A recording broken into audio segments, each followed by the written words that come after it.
biologuinhos, tudo bem? Aqui é a Isa do blog Bertobio e hoje a gente tá em cenário novo, eu mudei de apartamento e agora a gente tem um cantinho para gravações. Então vocês vão ver muito esse fundo, essa cadeira, essa flor por aqui. E eu espero muito que vocês tenham curtido, acho que ficou um pouco mais bonitinho do que era antes. E hoje eu vim gravar a primeira videoaula sobre uma matéria que eu estou tendo na faculdade agora, né? A maioria das videoaulas, na verdade, todas que eu gravei até hoje, foram de assuntos de vestibular, ensino médio, e hoje estou com uma responsabilidade um pouco maior, estou um pouco nervosa, mas eu acho que vai dar tudo certo. Eu queria deixar bem claro que eu não sou formada em biologia, eu não sou pós-graduada em nenhuma das áreas que eu vou falar aqui pra vocês. Eu tô no segundo ano da faculdade e a minha videoaula, todas as videoaulas, no caso, que eu gravo pra vocês, é transmitindo o jeito que eu aprendi o conteúdo. Então pode ser que eu fale alguma coisa errada em algum momento, e se isso acontecer e você perceber, eu peço muito que vocês deixem aqui embaixo pra eu poder consertar meu erro e também pra ensinar certo daqui pra frente. E na primeira videoaula eu resolvi trazer bioquímica. Eu podia ter escolhido alguma coisa mais fácil? Poderia, mas não quis. Eu aprendo muito explicando para os outros, então eu achei que eu poderia unir o útil ao agradável. Eu sempre explico para meus amigos via áudio do WhatsApp. E falei, por que não gravar uma videoaula sobre isso? Porque já fica aí para eles. E eu também posso treinar. Então vamos lá. O assunto de hoje é aminoácidos, peptídeos e proteínas. Bom, a primeira coisa que eu tenho que falar com vocês é sobre os aminoácidos, já que os aminoácidos que formam a proteína. Então, a proteína nada mais é que uma cadeia, né, enorme, geralmente formada por 100 aminoácidos ligados por ligações peptídicas. Dentre essas ligações, podem ter ligações peptídicas, como eu já disse, pode ter ligação de sulfeto, que é entre dois enxofres, ligação de hidrogênio, enfim, mas isso a gente vai falar um pouquinho mais pra frente. E os aminoácidos, como eu disse, são unidade básica da proteína. Sem aminoácido, a gente não forma a proteína, tá? Então, por isso que a gente vai começar falando deles. Os aminoácidos, eles possuem uma cadeia fixa, na qual, no meio, tem um carbono, tá? Se vocês lembrarem lá da química da escola, o professor falava assim que o carbono estabelece 4 ligações, né? Então, você coloca o carbono no meio, tem 4 tracinhos assim, para se ligar com outros componentes, outros elementos, enfim, outras moléculas. E aí, o que eu digo de ser uma molécula fixa é porque o carbono, que é o carbono do meio, ele sempre vai estar ligado a um ácido carboxílico, que é COOH, sempre vai estar ligado a um grupamento amina, né, aminoácido. Então pega o ácido do ácido carboxílico, a amina, aminoácido, forma o nome, então sempre vai ter esses dois grupos. O carbono sempre vai estar ligado a um hidrogênio, geralmente ele fica na parte de cima. E ali naquele ligante que faltou, a gente geralmente representa como R. E, mas o que é R? Que elemento é R? R, gente, quer dizer radical. Esse radical muda de aminoácido para aminoácido. Eu vou dar o exemplo da glicina. A glicina, o radical dela é um hidrogênio. Então, no caso dela, tem o carbono, ácido carboxílico, amina, hidrogênio e embaixo hidrogênio de novo.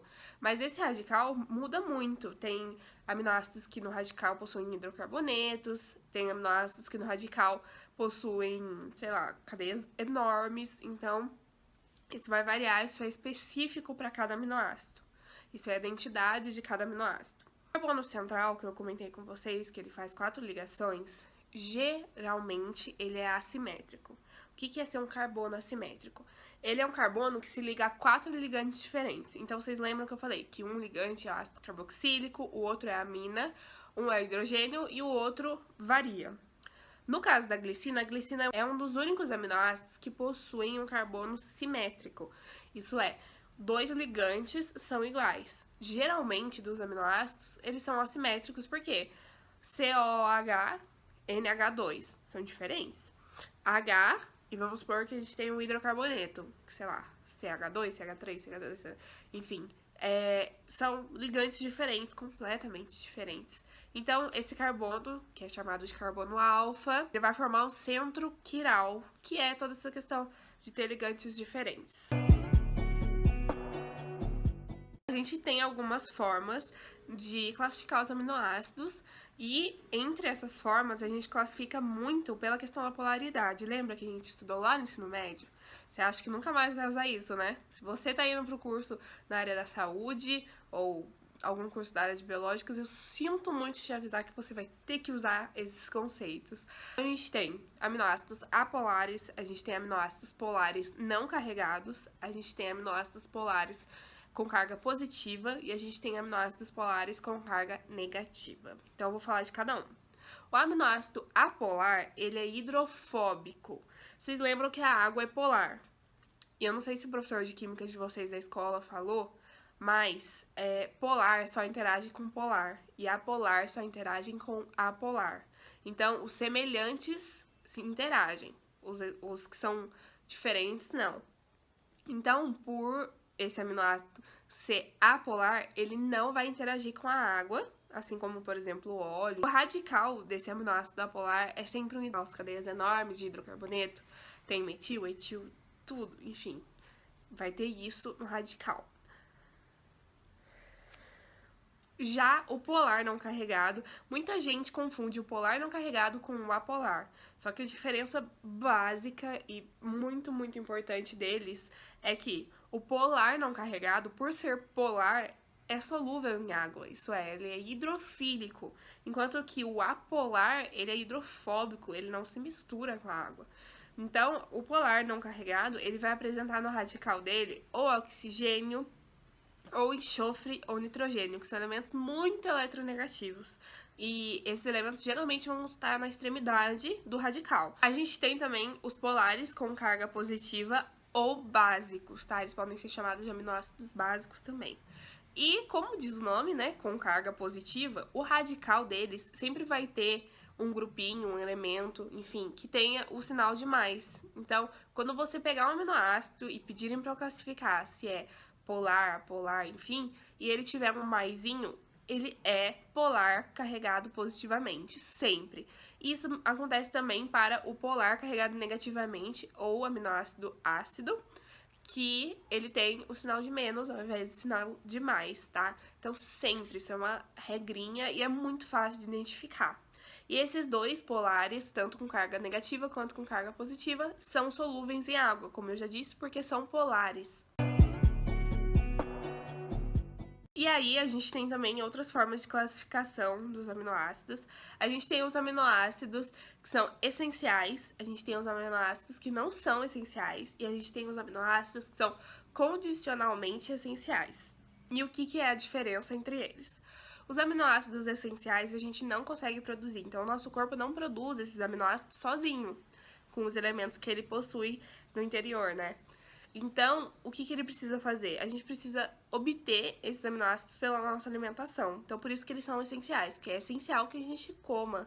Já os aminoácidos não essenciais, a gente consegue produzir, então não é preciso, não é essencial que a gente coma eles. E os aminoácidos condicionalmente essenciais são aqueles aminoácidos que não são nem não essenciais, nem essenciais. Então, ou seja, eles dependem da situação do indivíduo. Então, se o indivíduo está saudável ou não, se ele tem alguma patologia, se ele está em fase de crescimento, se é uma mulher grávida, enfim, tudo vai depender da situação que a pessoa está.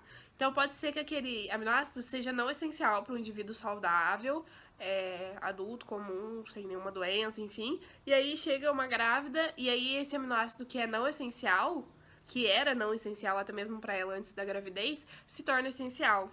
Tá? Então, aí ele se enquadra nos condicionalmente essenciais, porque depende de uma condição para ele se tornar essencial. Agora a gente vai falar um pouquinho do balanço nitrogenado, que basicamente é a comparação da quantidade de aminoácidos que a gente ingere e a quantidade de aminoácidos que a gente excreta. Geralmente, o balanço nitrogenado, o equilíbrio nitrogenado, acontece quando a quantidade de aminoácidos que a gente consome na nossa alimentação é a mesma quantidade que a gente excreta. Mas existem casos também de pessoas que conseguem ou comer mais do que é liberado, então a pessoa come mais aminoácidos e excreta menos aminoácidos, então parte dos aminoácidos ficam na pessoa. Ou acontece também o contrário, que daí é bem negativo, que a pessoa come menos aminoácidos do que é excretado. Então, ela tem uma baixa ingestão de aminoácidos, mas uma alta excreção de aminoácidos. Então, aqueles aminoácidos, eles estão sendo perdidos. E aí, a gente tem um problema, né? Agora a gente vai falar um pouquinho da qualidade das proteínas. Eu vou falar, eu tenho que ser muito franca, do ponto de vista biológico, assim como minha professora foi com a gente na aula, em que tava circulando pela internet uma foto que tinha uma foto de uma carne vermelha, e aí lá tinha a quantidade de proteína que uma carne vermelha possui, e tinha o feijão e a quantidade de proteína que o feijão possui, ou a soja, eu não lembro ao certo. E aí, nessa foto, o feijão, ou a soja, tinha muito mais proteína do que a carne. E aí as pessoas usaram isso pra falar assim, olha, você acha que vegetariano não come a quantidade de proteína necessária e tudo mais? Olha, o feijão tem mais proteína. Só que assim, não adianta muito o alimento ter mais proteína se a gente não consegue aproveitar essas proteínas no nosso organismo. Então, por uma questão de evolução mesmo, imaginem, pensem comigo.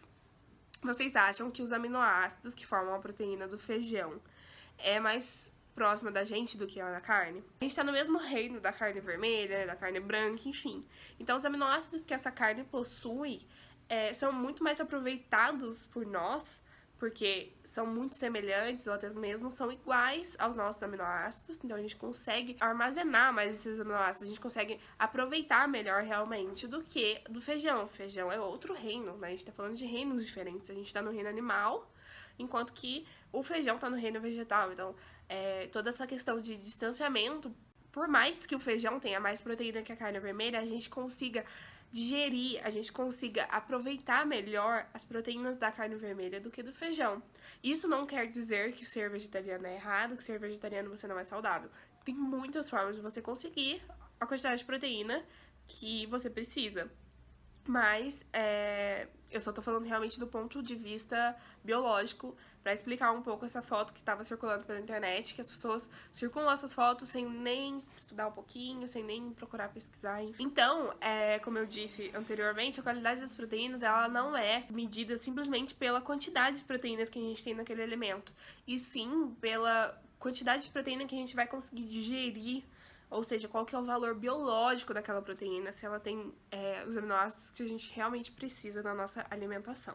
Agora a gente tem uma parte que eu fiquei um pouquinho com dúvida, então se eu falar alguma coisa errada desse momento da matéria, eu peço encarecidamente que vocês me corrijam e me expliquem aqui nos comentários, porque, enfim, né, eu tô tendo essa matéria agora, não deu tempo ainda de tirar dúvida com a professora, acredito que essa semana eu já tire, mas eu fiquei meio confusa.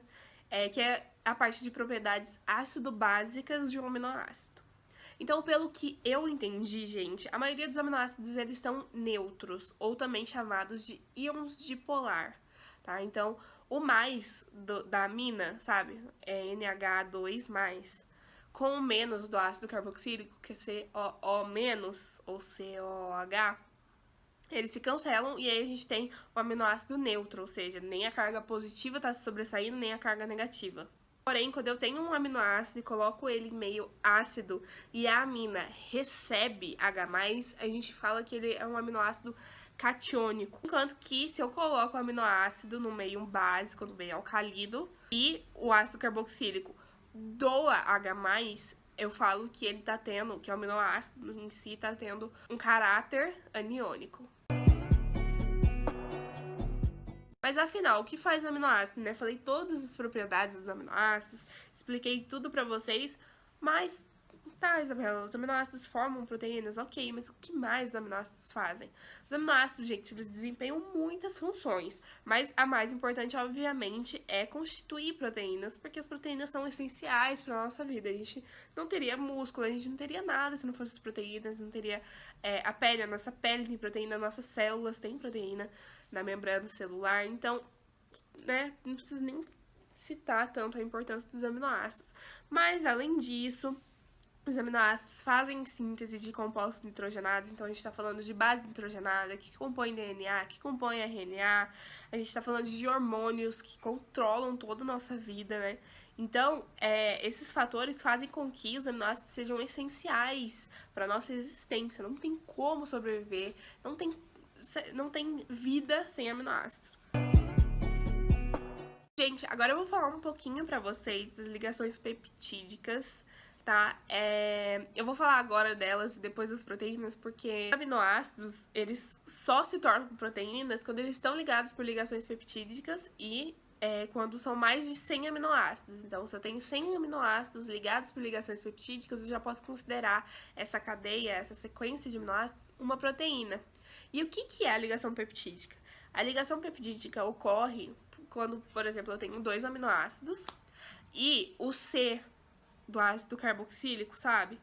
De um vai ligar com o N da amina do outro e vai liberar água nessa reação, tá? Eu vou deixar aí pra vocês uma fotinha em que vai ter a reação, vocês vão entender um pouco melhor, porque aqui eu não consigo trazer muito.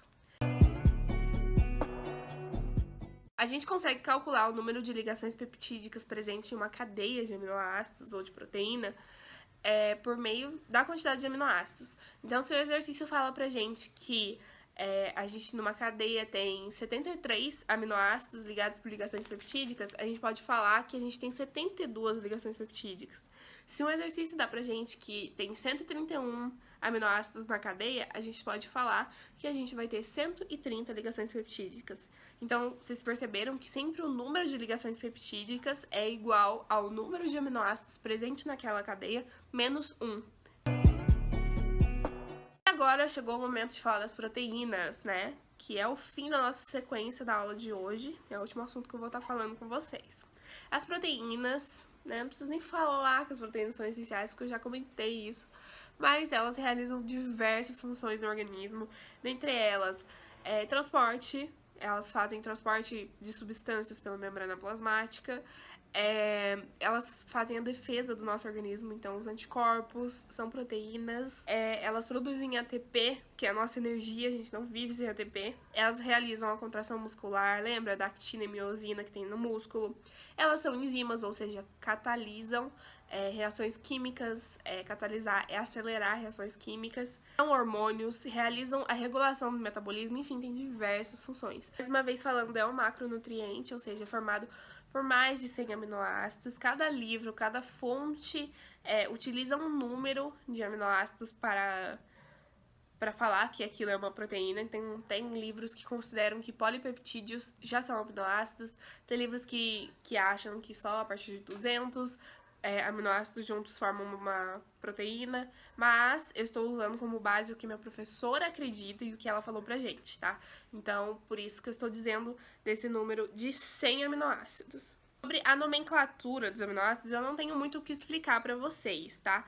Então, de 2 aminoácidos até 12, eu vou usar a nomenclatura básica, por exemplo, dipeptídeo, tripeptídeo, tetrapeptídeo, pentapeptídeo, hexapeptídeo, heptapeptídeo, e assim vai até chegar no 12, que é dodecapeptídeo. No blog, no post que eu fiz de bioquímica, tem todos, tá? Todos, do 2 ao 12, falando qual é o nome de cada um. De 13 aminoácidos a 20, a gente chama de oligopeptídeo. E de mais de 20 aminoácidos, a gente chama de polipeptídeo. Então, tem autor que já considera que o polipeptídeo é uma proteína, mas a minha professora, que é quem eu estou usando como base para gravar essa videoaula, disse que são 100 aminoácidos, que ela acredita que são 100 aminoácidos que formam uma proteína, no mínimo. E a gente tem os níveis estruturais da proteína, que a gente estuda lá na escola, sabe? Então, a gente tem os níveis estruturais das proteínas, que é primária, secundária, terciária e quaternária. A proteína primária, ela é basicamente uma cadeia linear formada por aminoácidos ligados por ligações peptídicas. Então, basicamente isso é o basicão, é aquela cadeia retinha. Já a secundária, os polos opostos das cadeias de aminoácidos, eles se atraem. E aí eles vão começar a formar dobras na molécula. Então, tem uma molécula assim, aí esse polo vai se atrair com esse e ele vai começar a dobrar para se aproximar. Polos opostos se atraem, certo? Então, eles vão se atrair e vai dobrar a cadeia para eles conseguirem ficar perto. E quando eles dobram essa cadeia, o formato de folha beta ou de hélice alfa. E tem muitos aminoácidos, gente, que já são funcionais na estrutura secundária. Na estrutura terciária, a maioria dos aminoácidos se torna funcional. Na estrutura tridimensional, é nesse momento em que os radicais dos aminoácidos começam a se atrair. Então, tudo que eu disse anteriormente para vocês, tanto da questão do primário quanto do secundário, as ligações que ocorrem, são feitas a partir da cadeia fixa, que eu dei o nome de cadeia fixa. E a partir da estrutura terciária, quem vai começar a interagir são os radicais dos aminoácidos. Então, a parte que é específica para cada um. E por fim, a estrutura quaternária da proteína, ela apresenta mais de uma subunidade. Então, é como se eu pegasse várias cadeias formadas por aminoácidos e juntasse. Então, pode ter 4 subunidades, 2, 3... Gente, agora eu vim falar pra vocês um pouquinho sobre quais ligações são mais fáceis de se romper. A gente costuma pensar que as primárias são mais fáceis de se romper, né? Porque depois que já tá no nível secundário, terciário, quaternário, a gente acha que já tá forte, que já tá formado aquilo.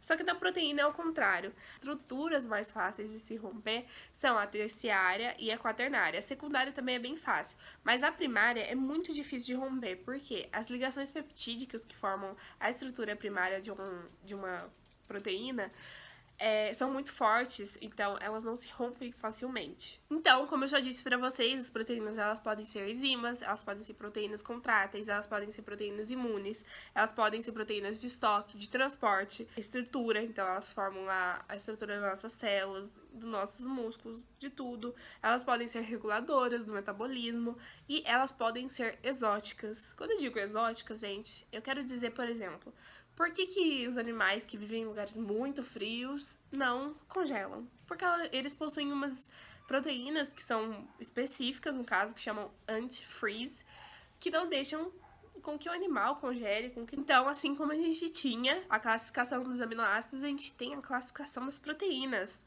Porque, né, gente? Por que guardar só uma coisa se a gente pode guardar duas? Né? Então, a gente tem as proteínas que são simples, ou seja, são formadas só por aminoácidos. Então, a gente vai ter aminoácido, aminoácido, aminoácido, só aminoácidos. A gente tem as proteínas que são conjugadas, que a gente tem aminoácido, aminoácido, aminoácido, aí do nada tem um lipídio. E aí, recebem nomes especiais, tipo lipoproteína, aí se a gente tem aminoácido, aminoácido, aminoácido, tem um carboidrato chamado de glicoproteína. Então, é quando tem uma molécula ali que não é aminoácido. As proteínas fibrosas. As proteínas fibrosas são o que eu falei pra vocês, que são funcionais na estrutura secundária. Então, elas param na estrutura secundária e ali elas já são funcionais. Elas são hidrofóbicas em grande maioria, elas não são muito solúveis em água. É o exemplo do colágeno. A gente tem, por fim, as proteínas globulares, que são as proteínas que são solúveis em água. Então, elas são hidrofílicas e elas já apresentam uma estrutura terciária ou quaternária. Isso quer dizer que elas desnaturam facilmente. O que é desnaturar, Isabela? Desnaturar, gente, é a proteína perder a sua estrutura e, consequentemente, perder a sua função. Então, é como se eu matasse a proteína. E essa desnaturação, ela acontece tanto por extremos de pH, então o pH estava ali básico, do nada fica ácido, isso vai causar a desnaturação da proteína, tanto pela alteração de temperatura, sabe quando a gente tá com febre? Então, mais de 40 graus já é um fator de risco, porque desnatura muitas proteínas nossas. E por fim, a última coisinha que eu vim falar pra vocês sobre as proteínas é sobre mutação. A mutação ocorre quando a gente troca um aminoácido de uma proteína. Vocês lembram que eu falei pra vocês que a proteína é formada por uma cadeia de aminoácidos?